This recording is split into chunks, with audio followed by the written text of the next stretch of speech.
Hi friends, in this video we're going to be having a quick recap about the FMG June 2021 questions. Let's get started. Looking at the first question, a patient came to the physician with complaints of chest pain which is radiating to the left arm. Which nerve is likely to cause the pain? What I find is a lot of coaching academies are giving the incorrect answer as the intercostobrachial nerve. The correct answer for this particular question, friend, happens to be something like the inferior cardiac nerve. Looking at the next question, marking in blue on pressure volume graph given indicates which of the following. So the question talked about this particular arrow, and what I wanted to understand over here is that this is going to be associated with opening of the aortic valve. Now, none of you should be getting those kind of questions incorrect in the exam. So just have a look at this particular graph, which is going to be talking about the fact this particular part is suggestive of closing of the aortic valve. The one that we were given in the current exam, this is opening of the aortic valve. The black dot represents the closure of the mitral valve, and the blue dot over here is going to be a representation of the opening of the mitral valve. So such questions should be marked correctly, and therefore the answer to the question, I repeat, is opening of the aortic valve. The next one is which part of the nephron does water reabsorption taking place maximally? So we have four different parts which is going to be associated with the different parts of the nephron, and as we understand, the most important part which is associated with water reabsorption happens to be the proximal tubule. Therefore the answer happens to be over here, option A. The next one is why is hemoglobin not able to pass through the glomerular capillary? So hemoglobin is going to be combining with the plasma protein that is given the name of haptoglobin, and therefore the answer for this particular question happens to be option D over here. However, in case of a protein like albumin, we understand the reason for its non-passage in the urine happens to be the presence of a strong anionic charge. In gestation life, surfactant is produced by which cells? An easy question. We need to understand the fact surfactant is being produced by type 2 pneumocytes, so they are responsible for secretion of dipalmitidyl phosphatidylcholine,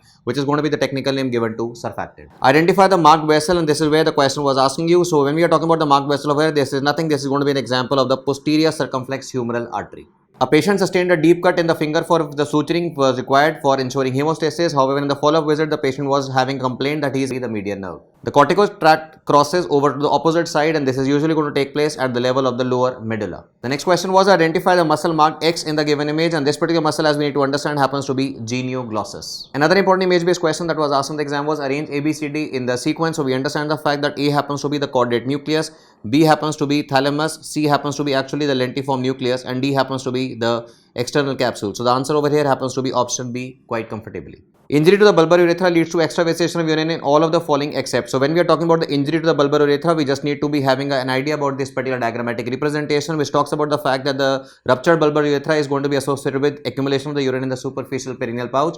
You're going to be having the presence of urine in the scrotum, and you're going to be having urine around the penis, and therefore options A, B and D are going to be correct. The answer that we need to remember over here is going to be option C. Just so that you are able to tackle such kind of questions in the exam quite comfortably, I wanted to have a look at this particular differentiation, wherein there is a different presentation in terms of injury at the level of the anterior bulbar urethra, or if there is going to be injury at the level of the posterior membranous urethra, which is going to be having a difference with respect to these important facts. And of course, the common findings are going to be the presence of the blood at the urethral meatus as well as the retention of urine. The next question is a newborn presents with the congenital anomaly of the cleft lip, which of the following is an embryological development defect. Now this question is going to be associated with the answer, and that is the non-fusion of the medial nasal process and the maxillary process, because of which the child is going to be having the presence of such a defect. The next question talks about a patient who is going to be having an MCV which is 110 femtoliters with normal methyl malonic acid and increased levels of homocysteine. So normally you would think in terms of something like folic acid deficiency, but in this question, since folic acid deficiency has not been given, so another important answer that we need to remember over here is B9 deficiency. The next question says a 20-year-old man has undergone surgery but the incision site was not healing. Which of the following vitamin deficiencies is associated or related with the delayed wound healing? So we need to understand that whenever we talk about delayed wound healing, it is going to be associated with deficiency of ascorbic acid or vitamin C. The next question says Leishman syndrome is reported due to the enzyme defect, and that is going to be HGPRT, which is hypoxanthine guanosine phosphoribultosyl transferase. These patients are going to be having high risk for development of increased uric acid stones as well as self-mutilation. Which of the following proteins doesn't have a quaternary structure? We just need to remember this fact-based point that myoglobin is not going to be having a quaternary structure. Looking at the next question, 8-month-old child presents with hypoglycemia. In between feeding on examination, there is hepatomegaly and the liver was palpable below the subcostal margin. The child also is having the presence of lactic acidosis, ketosis and xanthomas on the buttocks. This enzyme deficiency, which is going to be resulting in a similar presentation, is likely to be associated with, and the answer happens to be option D, that is glucose 6 phosphatase. Looking at the next question, newborn develops vomiting, irritability and lethargy several days after birth. His mother stated that his diapers are smelling like burnt sugar. That's a big important hint for you to pick up the question in the exam. The laboratory studies confirm the diagnosis and the patient is started on the appropriate dietary restrictions along with subsequent improvement of the symptoms. The defective enzyme responsible for this patient conditions, and that is to be remembered as the branch chain alpha keto acid dehydrogenase complex. So this is going to be the answer for the given question over here. Looking at the next question, 73-year-old woman presents to the physician because of a 2-month history of diffuse weakness and tingling of her arms and legs. Neurological examination shows weakness of the extensor and the flexor muscles of the lower extremities.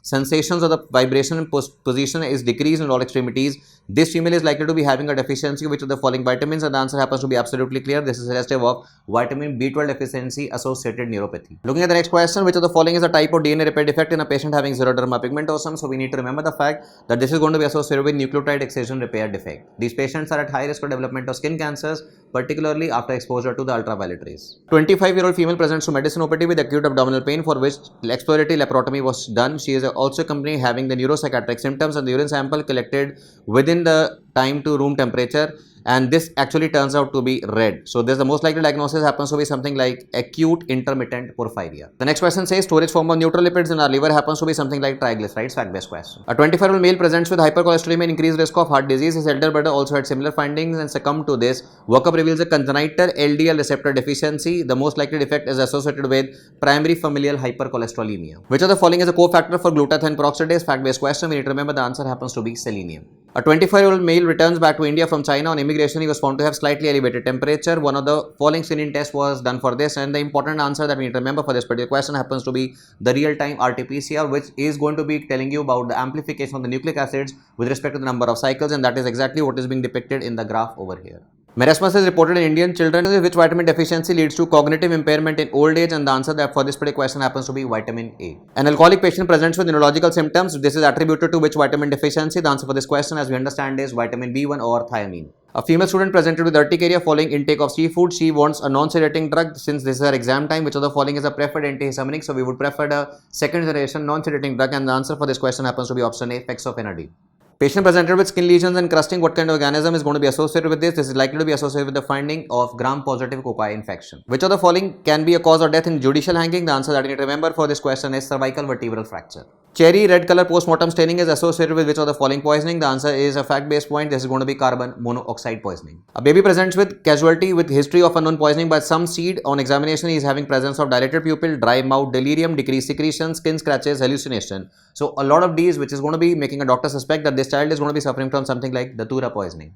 A vagabond died due to starvation. Which of the following is correct? During the autopsy of such a patient, we need to understand that this patient is going to be having the presence of a distended gallbladder. The next question is, a person has committed a criminal offense. He is caught by the police, but he is later brought to a criminal court. By the court directs the police to transfer case to a juvenile court. If it was proved that the accused is of an age, juvenile court would give you a hint that this child is going to be having an age less than 18. So the answer is option C, 17 years. In Barbario's test, yellow colored needle shaped crystals are going to be seen under the microscope. This is done for detection of, and the answer that you need to remember over here is semen. A farmer was brought to the casualty with complaints of pinpoint pupil, increased secretions, garlicky odor, which used to be treated by the physician. What is the likely treatment?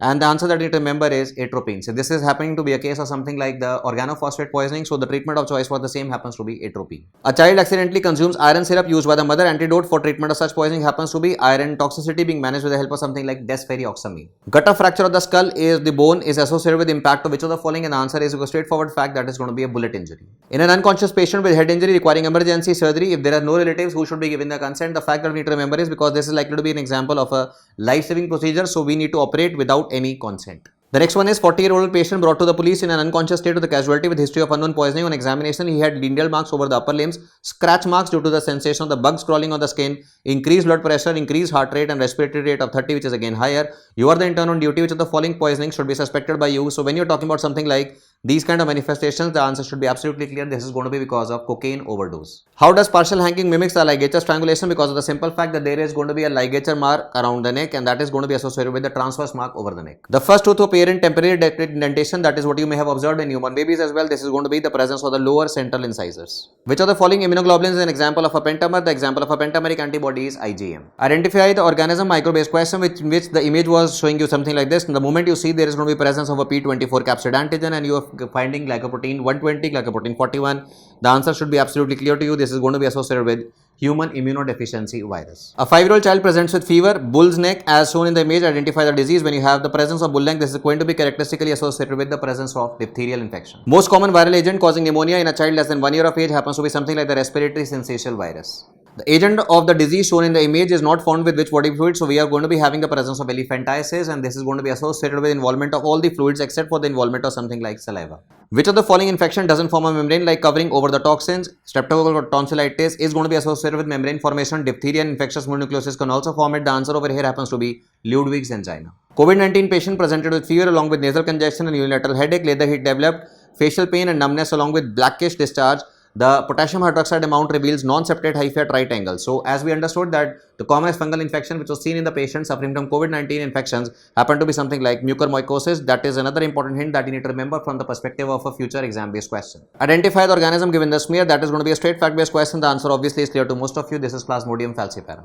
Identify the organism causing diarrhea in this person who went on a camping trip with his friends. That is the grand old man on the intestine. The answer happens to be something like Giardia lamblia. The next question says orchitis is an important complication of which of the following infection, and the straightforward answer for this question happens to be mumps infection. Immunocompromised patient came to the hospital with severe diarrhea. The rectal swab revealed the following organism. Identify the causative organism. Severe diarrhea in an immunocompromised individual. The first important differential diagnosis you need to keep in mind happens to be Cryptosporidium parva. 10-year-old child is diagnosed with amblyopia in one eye. Which of the following is the best treatment for this patient for amblyopia? As we understand, we are going to be starting with something like occlusion therapy. 3 months old baby presents with mucus exuding from the eye on pressing the lacrimal sac. What should be the treatment given to this baby? So the first thing that you would be trying in this baby happens to be something like the lacrimal sac massage. The next one says which lesion in the visual pathway produces macular sparing field effect, and this is likely to be associated with a trouble at the level of the occipital lobe. A child having history of malnutrition is examined and the following finding is noted. Which of the following is the likely diagnosis? So what you find over here is a characteristic finding, and this particular differential diagnosis, the first thing that you need to keep in mind over here happens to be anterior cephaloma. The next one says a young male complains of watery eyes and itching and on eversion of the upper lip. This is the characteristic finding that you see over here. So this is going to be suggestive of spring catarrh, which is also being given the second important name of vernal keratoconjunctivitis. Which of the following is a gold standard for the measurement of intraocular pressure? The gold standard happens to be something like the Goldman's applanation tonometer. Which of the following is the treatment of choice for recurrent pterygium? For recurrent pterygium, what we are going to be doing is excision with the conjunctival autograft. Of course, for the medical management, a drug can be used, and that is going to be a separate pharmacology question you need to keep in mind, which is going to be mitomycin. But the answer of choice over here, especially for a recurrent pterygium, happens to be excision with autograft. The next one is a lady presents with certain painful loss of vision, which is worsening on the eye movement. RAPD is present, and on perimetry, a central scotoma is revealed. What is the likely diagnosis for as the presentation? This is characteristic of optic neuritis. A patient presents with history of trauma with vegetable matter a few days back. There is presence of pain, there is photophobia. What is the likely cause? So when you have a history of vegetable trauma along with pain and photophobia, this is going to be associated with fungal keratitis. The next one says a child presents with proptosis, pain and loss of vision. On examination, the following picture is noted. What is the likely diagnosis? So there is a swelling, there is a presence of a pain, and this is going to be associated with something like orbital cellulitis. The next one says a boy gets punched in the face. Which of the following is the most likely occurrence? This is likely to be associated with the inferior orbital wall fracture.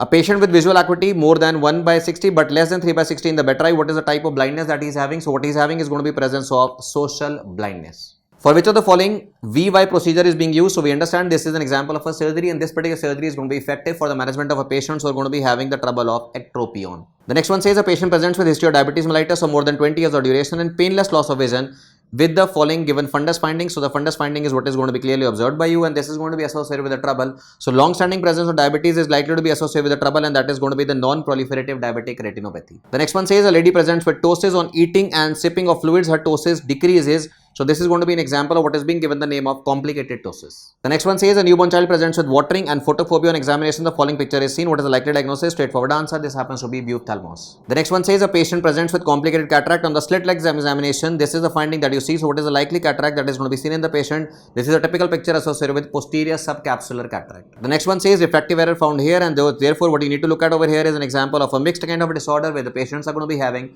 the presence of myopia as well as astigmatism. All of the following are true about following procedures, except the important thing that you need to understand is that this can be done in any position. There is no stereopsis and the retinal periphery cannot be examined. The important thing is it cannot be used in hazy media, so exception, and therefore the answer happens to be can be used in cases of hazy media. This is going to be an incorrect statement, and that is the answer of choice over here. The next one says a patient presents with ocular motion defect. The position of the eyeball is shown as in the image. Identify the nerve which is going to be involved. So what you find over here is that this particular eye is going to be having a movement over here, and this one is going to be having the trouble over here. So the problem over here happens to be something like the oculomotor nerve defect. The next one says 40-year-old patient presents with 1 month history of hip pain, true limb shortening, and was diagnosed as a case of tuberculosis. Comment on the stage of arthritis as is going to be seen in the image. So this is the patient who is going to be having the presence of a late stage of arthritis. The next one says X-ray and the clinical picture is given here. So you have the presence of the limb which is going to be present in abnormal position. The most likely damaged nerve over here happens to be something like the sciatic nerve. Next question says hormones and endogenous substances that are involved in the regulation of calcium balance in the body happens to be something like vitamin D, PTH and calcitonin. The next question talks about the patient coming from Bihar who is having the presence of teeth, and the problem that we find in this particular patient happens to be something like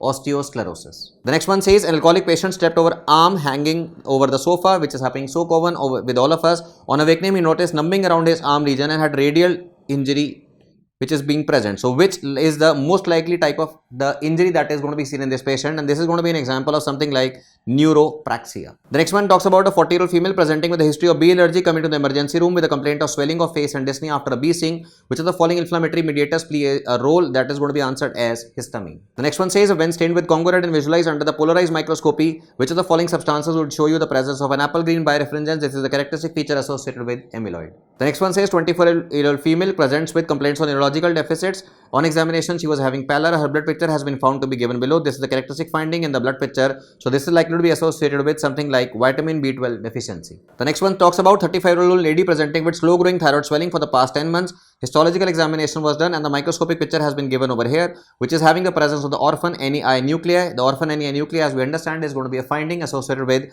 a patient suffering from the papillary thyroid carcinoma. The term supravital staining is being used for, that is going to be used for reticulocytes. The next one says small or medium sized cerebral vegetations find on either or both sides of the heart valve commonly associated with SLE patients is a characteristic of which of the following? So in SLE patients, what we have is development of Libman-Sack endocarditis. Person with hepatic jaundice, deranged liver function test, and the presence of clinical finding as is shown over here. So what you find over here is the presence of the Kayser-Fleischer ring, and therefore the answer for this question happens to be option A, that is Wilson's disease. A teenager presents with features of liver disease, tremors and poor in coordination, mask-like faces and psychiatric manifestations.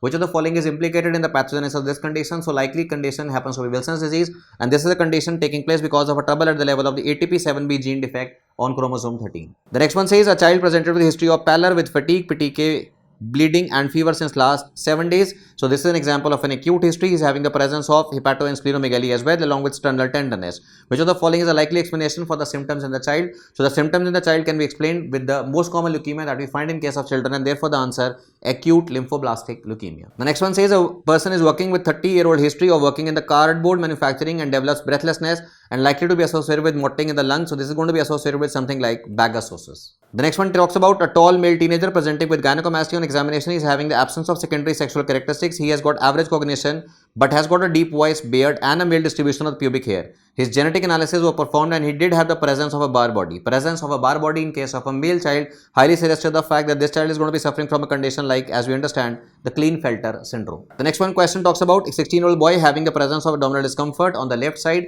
and he went to his physician. Father also had a similar condition during his teenage and later developed some GI malignancy. He then underwent a colonoscopy which showed you presence of so many types of polypoidal growths, and therefore the answer for this question happens to be option C, familial adenomatous polyposis. The next one talks about 30-year-old male patient having complaint of painless testicular mass. His blood sample revealed non-elevated alpha-fetoprotein level. Non-elevated is the key over here, so likely diagnosis over here happens to be something like the classical seminoma. The next question says elderly male has been working in the dye industry for 40 years. He develops some frequency urgency bladder symptoms like hematuria. The likely condition in this individual happens to be, this is most likely to be associated with the transitional cell carcinoma of the urinary bladder. The next question says which of the following is a likely diagnosis in a lady with extremely low TSH and she is having high values of T3 and T4, so highly suggestive of something like primary hyperparathyroidism. The next question talks about which of the following is a likely diagnosis in case of a lady having extremely low TSH and she is having high value of T3 and T4. So this is associated with the condition as primary thyroidism, and when you talk about primary hyperthyroidism, it is going to be associated with something like Graves' disease. The next question talks about a middle-aged lady presenting with weight gain, constipation, hoarseness of voice and lethargy. On examination,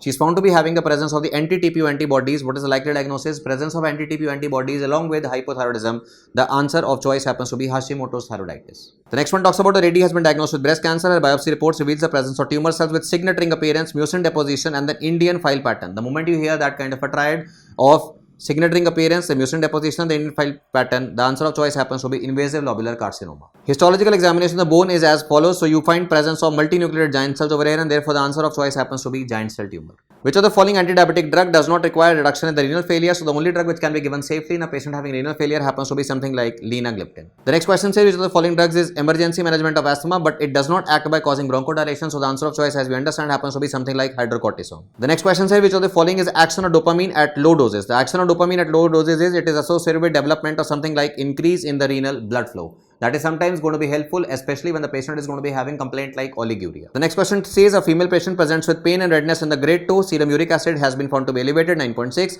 Apart from prescribing analgesics for relieving pain, the physician prescribed a drug which can decrease the formation of uric acid. Which of the following enzyme is likely to be inhibited by this particular drug? And therefore the answer of choice happens to be option B, xanthine oxidase, a drug like allopurinol. Next question talks about the vitamin that increases the absorption of iron from the stomach. So ascorbic acid increases the absorption of iron from the stomach, and therefore the answer of choice option D, vitamin C. The next question says the longest acting phosphodiesterase inhibitor amongst the following drugs, and the longest acting drug, as we understand, fact-based question, is tadalafil. The next question talks about which of the following statement about these particular graphs or drugs happens to be true. So we understand drug A and drug B are going to be having a similar efficacy, but as we understand, when we compare their potency, the drug A is going to be present on the left side and therefore more potent, and therefore the statement D happens to be the true statement over here. Talking about the next question, which of the following antimicrobials is contraindicated in a patient with seizure disorder? The antibiotic which is to be avoided happens to be a drug like ofloxacin. The next question is asking you about which of the following drug is preferred for closure of ductus arteriosus in a preterm baby with patent ductus arteriosus, and therefore for this particular question the answer is ibuprofen. Talking about the next question, patient on long-term digitalis therapy develops arrhythmia. The most common arrhythmia that we find with digitalis therapy happens to be ventricular bigeminy. Which of the following is the next best step in the management of this patient? When we are talking about a ventricular arrhythmia,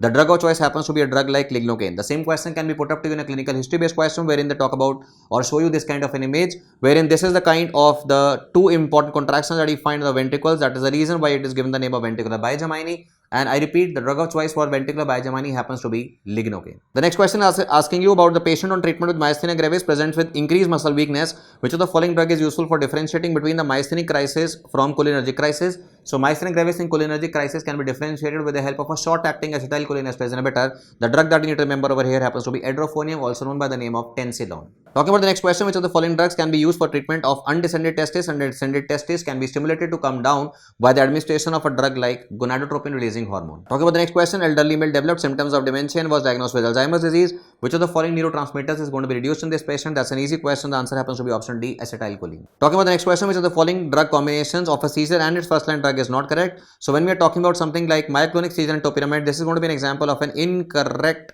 combination. The focal seizures being treated with levetiracetam can be true. Absent seizures are going to be treated with ethosuximide. The GTCS are going to be controlled with valproate. But this one, myoclonic acid with topiramate, is going to be false, because we understand myoclonic seizures are going to be managed best with the help of something like sodium valproate. Talking about the next question, orthotoluidine test is done best for the measurement of combined chlorine. Low stationary phase or demographic cycle is going to be a feature of something like phase 4. A health worker goes house to house for every 15 days taking fever history and preparing malarial slides, which is the form of surveillance. So he is going actively over there, and therefore the answer of choice, this is active surveillance. The next question talks about two vaccines, MB and pentavalent, which are being used for immunization, round given for worker, which was open. Which of the following vaccines is going to be discarded? So we need to understand that MMR or MR has to be discarded, but we can use pentavalent. Looking at the next question, two vaccines, MB, this should be MR actually, and pentavalent have been used for immunization round, and they have been given for the worker which was open. Which of the following is a vaccine which is going to be discarded? So we need to understand that MR is going to be discarded and pentavalent can still be used. Talking about the next question, recent transmission of malaria in the community is going to be measured with the help of something that is going to be given the name of the infant parasite rate. Talking about the next question, according to biomedical waste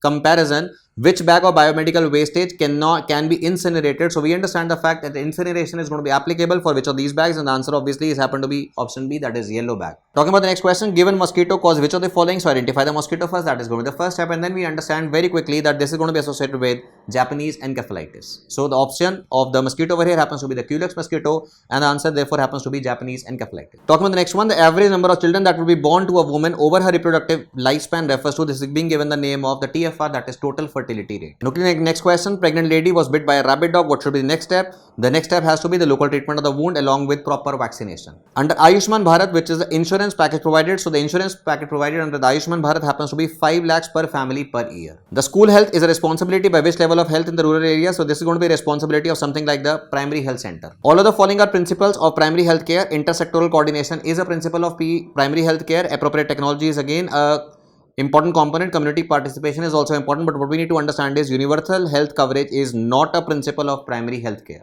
The next question says which vaccine follows the open vial policy? So vaccine which follows the open vial policy happens to be option C, that is a pentavalent vaccine. Looking at the next one, which vaccine has zero conversion time less than the incubation period for that particular disease? And the answer is a very, very important question. This is what you cannot afford to miss for the exam. This is going to be measles. A person reported to ophthalmic OPD with a vision of less than 3/6 in the right eye and the finger movement at 1 meter distance in the left eye. His state of vision, again a question that we talked about earlier. This is going to be given the name of social blindness. Looking at the next one, a man traveled to Assam and after returning he developed fever, giddiness, and on investigation confirmed confirmed to be a case of Plasmodium falciparum. So the treatment of choice that we need to understand is that this is likely to be associated with administration of intravenous artemether. The next one is a worker in the wheat section of a food facility eats peanuts regularly and develops hepatic carcinoma after many years. Which of the following is implicated in the pathogenesis of this condition? So we need to understand the answer over here happens to be option D, which is aflatoxin. In a hospital, the management wants to know how much time that each doctor is spending with the patients on an average. They want to know increase or decrease in the number of doctors as per the requirement to improve the quality of care. Which management technique should be used? So this is something which is of a practical relevance to you as well. But what we need to remember over here is that the technique which is going to be used over here is going to be given the name of work sampling. Looking at the next one, a case control study was done in a group of people who are ordering food and who are preparing food to see in which particular group chances of obesity is going to be more. What samples should the investigator be taking? The investigator should be taking a sample for people with and without ordering the food. The next question talks about a definition which is going to be a definition of demographic bonus. This is actually going to be a reduction in the population in the last few years because of the use of contraceptive methods. So the answer of choice over here happens to be option D. The next question is asking about the reproductive health promoting agency in the world, and the answer therefore happens to be something like the UNFPA. The next one is which agency gives support to active sustainable development goals, and this is going to be an activity which is going to be done by the United Nations Development Program, the UNDP. A person with depression is prescribed an example of a serotonin and norepinephrine reuptake inhibitor. Identify the drug. So when you talk about the serotonin and norepinephrine reuptake inhibitor, this particular drug happens to be venlafaxine. The next one talks about a 65-year-old female presenting with imbalance while standing on examination. She is having loss of vibration and proprioception. What is the next line of management? So this is going to be associated with a vitamin deficiency induced neuropathy, and therefore the answer of choice happens to be option A, that is going to be vitamin B12. The next one talks about a patient presenting with complaints of fatigue and dyspnea on exertion. Lab test is showing the presence of macrocytic RBCs. The serum methylmalonyl coenzyme B12 levels happens to be within normal. So B12 levels are normal, and therefore the next best answer that we need to tick over here for macrocytic anemia happens to be folic acid. The next one talks about a female presenting in OPDs with symptoms of lethargy, weight gain, constipation, hair loss, dry skin and intolerance to cold. The most likely diagnosis happens to be hypothyroidism in her, and as we talked about earlier, the commonest cause of such a hypothyroidism is likely to be associated with Hashimoto's thyroiditis. The next one talks about elderly male presenting with dyskinesia and rigidity. There was some pathology in the substantia nigra, which neurotransmitter is most likely to be involved. So substantia nigra problem is going to be associated with a problem at the level of dopamine. The next one talks about a 25-year-old primary gravity female presenting on lithium therapy, and she is going to be having which of the following as the most common anomaly in her fetus. So a female who is pregnant and who is taking lithium for whatever troubles that she is having is more likely to be suffering from a trouble which is given the name of Epstein's anomaly. The next one talks about which of the following is the most common site for head and neck cancer in India. As we understand, this is going to be a fact-based question. The answer is oral cavity cancer. The next question talks about identifying the structure marked in the X-ray, and this is going to be a straightforward fact. This is going to be the maxillary sinus. Talking about the next one, identify the name of this X-ray as is being shown. So the name of this particular X-ray, we are going to be having the patient in this particular position. This is given the name of Waters view. Looking at the next question, which of the following is the most common cause of neonatal and pediatric inspiratory stridor? This is to be remembered and answered in the exam as very comfortably laryngomalacia. So I hope you enjoyed the rapid revision as much as I did it with you. Just look at these questions once again, and the part 2 is going to be covered with Marva sir. Thank you so much.